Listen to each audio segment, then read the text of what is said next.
Hello viewers, welcome back to Pritha's cooking house.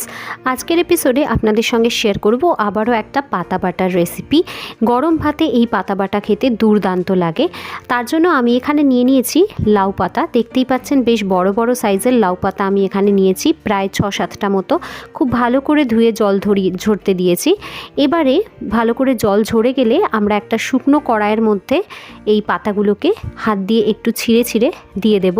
শুকনো কড়াই মানে কোনো রকম তেল বা জল কিছুই থাকবে না। শুকনো কড়াইতে বা শুকনো ফ্রাইং প্যানের মধ্যে আমরা একটুখানি পাতাগুলোকে উল্টে পাল্টে নেব, যাতে পাতার মধ্যে যে জলীয় ভাবটা থাকে সেই জলীয় ভাবটা বা জলটা টেনে যায়। তার জন্য এই পাতাটা দিয়ে নাড়াচাড়া আমাদের করতে হবে কন্টিনিউয়াসলি, নাহলে পাতাটা তলা থেকে লেগে ধরতে পারে বা পুড়ে যেতে পারে। তো এরমভাবে হালকা হাতে নাড়াচাড়া করতে করতে 3 থেকে 4 মিনিট ধরে আমাদের পাতাটাকে একটু নাড়াচাড়া করে নিতে হবে, যাতে পাতার মধ্যে জলটা খুব ভালোভাবে টেনে যায়। তার জন্য 2 মিনিট পরে দেখতেই পাচ্ছেন পাতা থেকে বেশ অনেকটাই জল টেনে গেছে।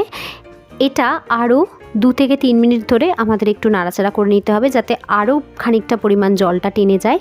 এবং তারপরে যখন সম্পূর্ণ পরিমাণে জলটা টেনে যাবে, পাতাটা একদম শুকিয়ে যাবে, তখন আমরা গ্যাসটাকে বন্ধ করে দিয়ে পাতাগুলোকে একটা পাত্রের মধ্যে তুলে নেব এবং খানিকটা ঠান্ডা হওয়া পর্যন্ত অপেক্ষা করব। এবারে ওই সেম কড়াইয়ের মধ্যেই আমরা দিয়ে দেব 1 টিস্পুন পরিমাণ কালো জিরে। তার সঙ্গে অ্যাড করব একটা শুকনো লঙ্কা। ঝালটা অবশ্যই আপনারা বুঝে দেবেন। আমি এখানে শুকনো লঙ্কা একটাই অ্যাড করছি, তবে কাঁচা লঙ্কা আমি এখানে অ্যাড করব 4-5টা। আর তার সাথে আমরা অ্যাড করব রসুনের কোয়া 6-7টা। সমস্ত কিছুকে খুব ভালো করে আমাদের শুকনো কড়াইতে কিন্তু 3 থেকে 4 মিনিট ধরে একটু নাড়াচাড়া করে নিতে হবে বা শুকনো খোলায় টেলে নিতে হবে। 3 থেকে 4 মিনিট শুকনো কড়াইতে সমস্ত কিছু একটু টেলে নেওয়ার পরে আমরা একটা পাত্রের মধ্যে সব কিছুকে তুলে নিয়েছি। এবারে আমরা একটা মিক্সিং গ্রাইন্ডিং জার নিয়ে নিয়েছি। এই মিক্সিং গ্রাইন্ডিং জারের মধ্যে রুম টেম্পারেচারে চলে আসা আগে থেকে টেলে রাখা লাউ পাতাগুলো আমরা অ্যাড করব। আর তার সাথে অ্যাড করব কাঁচা লঙ্কা, শুকনো লঙ্কা, কালো জিরে এবং রসুন আমরা যে শুকনো কড়াইতে টেলে নিয়েছিলাম সেটা।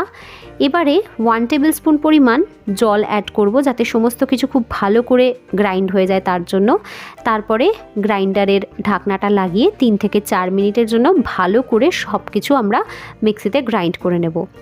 4 মিনিট গ্রাইন্ড করে নেওয়ার পর মিক্সির ঢাকাটা খুলে নিলাম। দেখতেই পাচ্ছেন একদম সুন্দরভাবে সমস্ত কিছু কিন্তু খুব ভালো মতো গ্রাইন্ড হয়ে গেছে। এবারে আমরা একটা কড়াই বা ফ্রাইং প্যান নিয়ে নেব। তার মধ্যে অ্যাড করব প্রায় 1.5 টেবিল স্পুন পরিমাণ সর্ষের তেল। এই রান্নাটা সর্ষের তেলেই করার চেষ্টা করবেন, সাদা তেলে করলে অতটা ভালো হয় না। সর্ষের তেলটা কড়াইতে অ্যাড করে যখন ভালো মতো তেলটা গরম হয়ে যাবে, তখন সর্ষের তেলের মধ্যে আমরা অ্যাড করব কালো জিরে। আমি এখানে অ্যাড করছি 1/2 টিস্পুন পরিমাণ কালো জিরে এবং একটা শুকনো লঙ্কা ফোড়নে অ্যাড করলাম। কালো জিরে আর শুকনো লঙ্কাটা খুব ভালো করে 10 থেকে 15 সেকেন্ড ধরে ফোড়নে হালকা ভাজা ভাজা হয়ে গেলে যখন একটা সুন্দর গন্ধ বেরোবে, তখন আমরা তেলের মধ্যে অ্যাড করব মিক্সিতে গ্রাইন্ড করে রাখা লাউ পাতা বাটাটা। এটা চাইলে আপনারা কিন্তু শিলপাটায়ও বেটে নিতে পারেন, তবে এখনকার দিনে আমরা শিলপাটা ব্যবহার করা প্রায় ভুলেই গেছি, তাই মিক্সিতে আপনারা করে নিতে পারেন অতি সহজেই। এবারে খুব ভালো করে আমাদের এই লাউ পাতাটা একটু খুন্তির সাহায্যে নেড়েচেড়ে দিতে হবে। 2 থেকে 3 মিনিট হালকা ভাজা ভাজা হয়ে যাওয়ার পর আমরা এর মধ্যে অ্যাড করব স্বাদ অনুসারে লবণ এবং স্বাদটাকে ব্যালেন্স করার জন্য খুবই সামান্য পরিমাণ একটু চিনি। লবণ আর চিনিটা অ্যাড করার পরও আবারও আমাদের খুব ভালো করে এই লাউ পাতা বাটাটা কিন্তু নেড়েচেড়ে মিক্স করে নিতে হবে। লবণ এবং চিনিটা অ্যাড করে মিক্স করে নেওয়ার পর আরও 3 থেকে 4 মিনিট আমরা খুব ভালো করে ভাজা ভাজা করে নিয়েছি লাউ পাতাটা। এবারে আমাদের লাউ পাতা একেবারে রেডি টু বি সার্ভড। একটা পাত্রের মধ্যে আমরা লাউ পাতাটা তুলে নেব এবং গরম গরম ভাতের সঙ্গে গরম গরম লাউ পাতা বাটা আমরা সার্ভ করব। গরম ভাতে এই লাউ পাতা বাটা অসাধারণ লাগে। আমি তো এই বাটা দিয়ে অলমোস্ট সব ভাতই খেয়ে নিতে পারি। আপনারাও অবশ্যই বাড়িতে তৈরি করুন এইভাবে লাউ পাতা বাটা। আশা করছি আপনাদেরও ভালো লাগবে। রেসিপিটা ভালো লাগলে ভিডিওতে লাইক এবং কমেন্ট করতে ভুলবেন না। Bye bye.